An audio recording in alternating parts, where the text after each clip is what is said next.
Today, America's global leadership and credibility are under threat. For more than 7 decades, the United States has been the leader of the free world.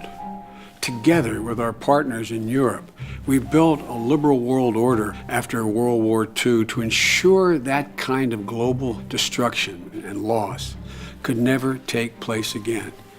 Of course, we didn't eliminate all conflict or wipe out all inequity. Our policies often didn't live up to their highest values, but we drew a line under centuries of conflict and took steps to bend the arc of history in a more just direction. So what exactly is this international order? It's made up of global institutions like the United Nations, where countries work to resolve their disputes through diplomacy and negotiation rather than going to war. The World Bank, which helps people in the developing world with having access to money and technological expertise to grow their economy, because look, democracies do not survive where economies do not grow. It's backed by a military and strategic cooperation of NATO and our network of alliances in Asia and the Pacific, which we drafted to strengthen global security and deter all those who would threaten the United States and our friends. And it's held together by rules and norms first established after World War II and strengthened by decades of developments in international law that outline how countries should behave in the modern world. Rules like don't invade your neighbors, don't impose trade barriers that leave everyone worse off, don't use chemical weapons, don't torture, I could go on. But today these rules are being attacked and eroded on all sides.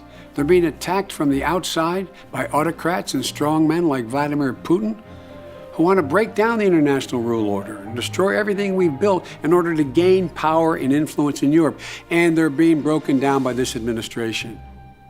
They're being attacked from within by the kinds of charlatans and demagogues who are eroding our democracy by attacking institutions like an independent judiciary, a free press. The press is the enemy of the people? And anyone who tries to hold them accountable. So why does all this matter? Because building and maintaining the post-World War II international order is what made America the indispensable, unquestionable leader of the free world, and in turn protecting us. Our leadership, our example, and our commitment to engaging the world outside our borders is why the world is more peaceful, why it is more prosperous, and why we are more secure than any time in human history. An open, secure, connected world delivers incredible benefits to the American people. We need America's global economic leadership to level the playing field for American workers to reach that 95% of the world's consumers who live beyond our border and protect labor and environment and intellectual property. These are all things within our power. We need to keep strengthening our unrivaled network of alliances so that American soldiers and diplomats can deter costly conflicts and so that when they have to fight, we're not fighting alone. Look, we need American leadership in international institutions to help keep the peace, prevent the proliferation of weapons, the spread of disease, advance democracy, defend human rights, develop rules of conduct in new realms from cyber to space. Now's not the time to pull back from the world. This is a moment to lead boldly, not to coddle dictators from the Philippines to Russia.